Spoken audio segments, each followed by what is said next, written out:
Doctor Who is everywhere. Here it is on a tea towel. Here it is on a packet of fish fingers. It's also appeared in lots of other TV shows, as we've previously discussed. But there are so many of these nods that we decided, you know what, let's do another video about them. I'm Ellie with Who Culture, here with 10 more times Doctor Who appeared in other TV shows. Number 10. Staged.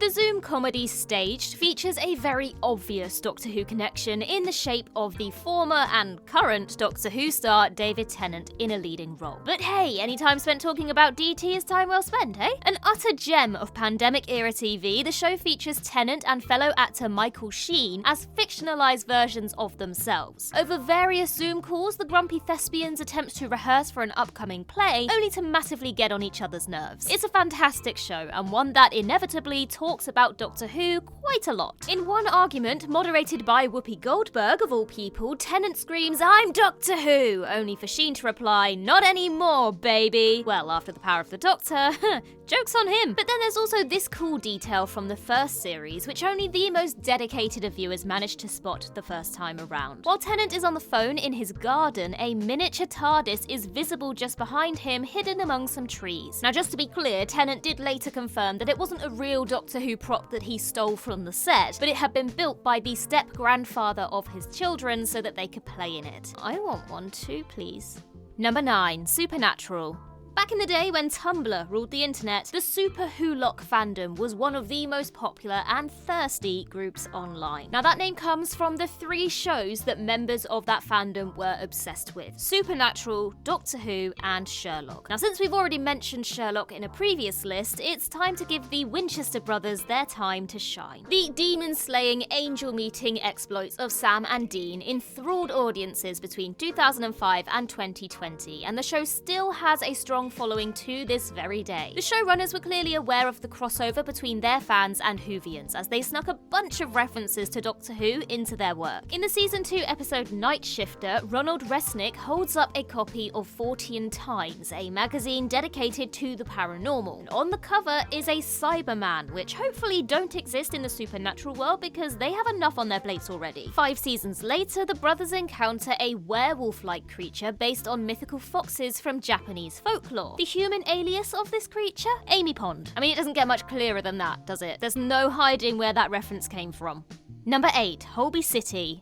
Okay, so television viewers outside of the UK will likely be scratching their heads at the name Holby City. But for British audiences, this hospital-based drama was a staple of the small screen for over 20 years. A spin-off of existing medical drama Casualty, Holby City centered on the working lives of the many employees at the hospital, as well as their personal lives. Basically, it's like the English version of ER, or Grey's Anatomy, only with about a third of the budget and a quarter of the sex appeal. Considering how long it was around for, it's not a massive shock to learn that many stars have played characters on Holby, including several from the Whoniverse. And one nice crossover came from an episode in 2020 where Captain Jack Harkness met the fugitive Doctor. John Barrowman and Joe Martin were both part of the show's cast at the time, and in one episode shared a conversation that ended with Barrowman's character saluting and calling Martin's character Doctor. Okay, so Martin's character is a neurosurgeon on the show, but this was also clearly a reference to her time in the TARDIS and was confirmed as an intentional nod in a behind-the-scenes video. And hey, we all know how Jack felt about saluting Time Lords.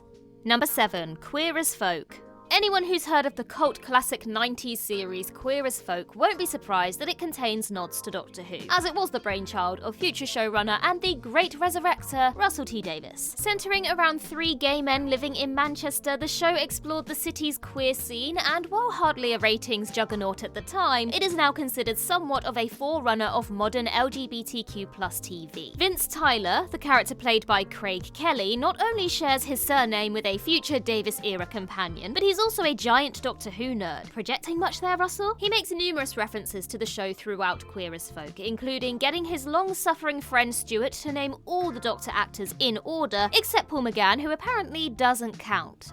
Justice for McGann, please? But the best piece of Doctor Who lore in the show is in episode 7, where Vince receives a replica of K9 for his birthday. In real life, though, this was no replica, as Davis confirmed that it was in fact an actual K9 prop formerly used on the show. Oh, God bless you, RTD.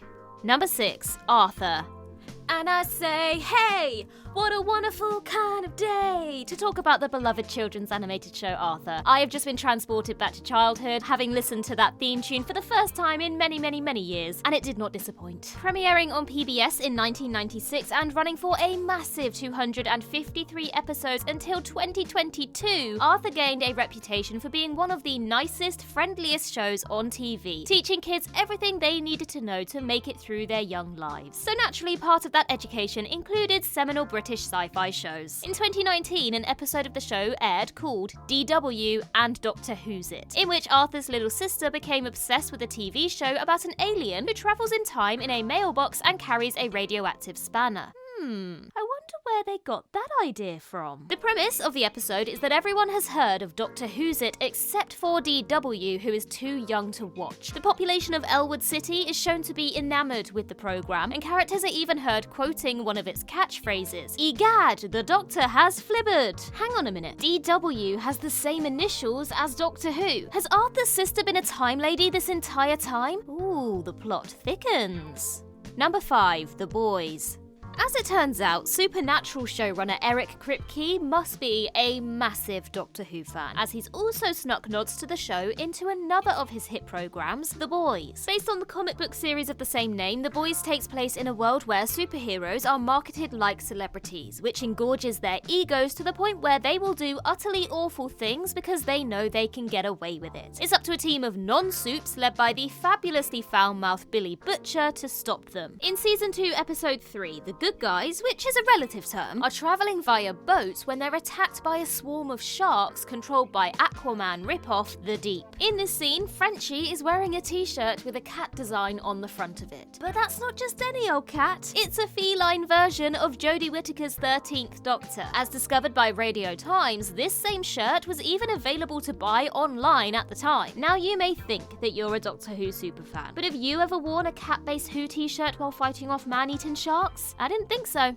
Number 4, Comic Relief 2007. Founded by comedian Lenny Henry and Vincent and the Doctor scribe Richard Curtis in 1985, Comic Relief is a charity aimed at raising money for good causes through the medium of laughter. It's the reason supermarkets sell those squishy red noses every year around March time. Except for this year they changed them to paper, and I'm all for saving the planet and stuff, but surely that's not as comfortable. I don't know. Moving on. The main attraction is an annual telethon broadcast on the BBC, which encourages people to donate by showcasing musical performances, hard-hitting documentaries, and original comedy sketches. Doctor Who has long been associated with Comic Relief. See Rowan Atkinson's brief stint as the Time Lord in 1999, but one of the biggest highlights came in 2007. Prior to her time in the TARDIS, Catherine Tate hosted her own sketch show featuring numerous memorable characters, including sassy schoolgirl Lauren Cooper. For Comic Relief 2007, Tate recorded a sketch as Cooper, where she met her new English teacher, played by none other than David Tennant. Cooper makes several references to Doctor Who, including just straight up asking the teacher if he is the Doctor, and also implying that he fancies Billie Piper. I mean, to be fair, if Series 2 was anything to go by, I would say that Lauren was bang on the money. Tennant also pulls out a sonic screwdriver at one point, just in case the Doctor Who connection wasn't already obvious.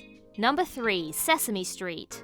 This is one of those rare programs that is nearly as old as Doctor Who itself. Sesame Street began airing in 1969, which was 6 years after Doctor Who started. Except it didn't take a massive break in the middle. With over 4,600 episodes in the tank and counting, a whopping 222 Emmy Awards to its name and counting, the adventures of Elmo, Oscar the Grouch, and Cookie Monster have been entertaining and educating children across the world for decades, and long may they continue. In 2014, the show put out an episode featuring Numeric Con, the biggest number-loving festival in the world. A spin on fan conventions like Comic Con, Numeric Con showed several Sesame Street residents in cosplay, including Elmo dressed as Batman, a puppet version of James T. Kirk, and several nods to our favourite show. One man can be seen in full Tom Baker get-up stepping out of what is clearly meant to be a TARDIS, while two brightly coloured Daleks threaten to enumerate the audience. Makes a nice change from them trying to destroy the world, I guess. Daleks also featured in Sesame Street spin-off The Furchester Hotel, where they attempted to book a stay until last Tuesday.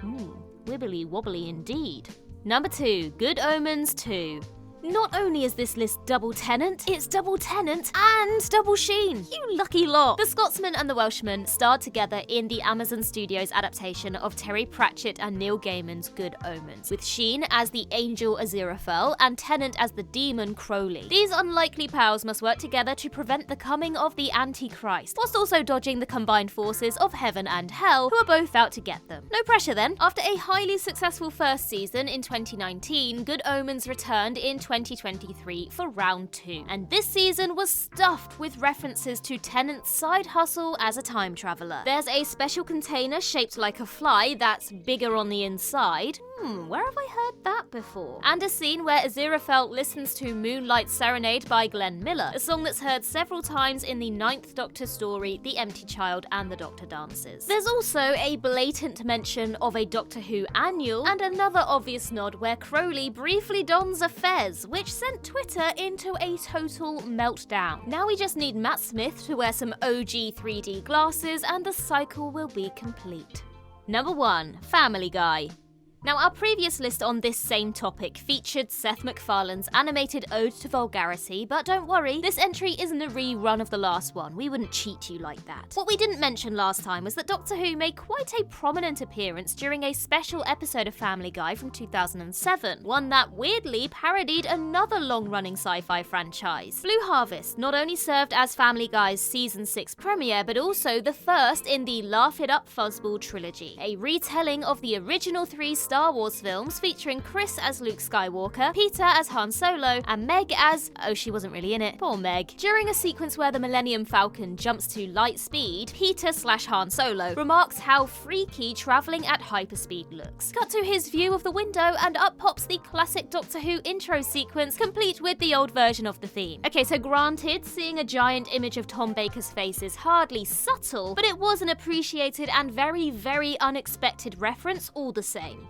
Now that's everything for this list, but remember, we said this was 10 more times, so be sure to check out our original video, 10 times Doctor Who appeared in other TV shows. In the meantime, I've been Ellie with Who Culture, and in the words of Riversong herself, goodbye, sweeties.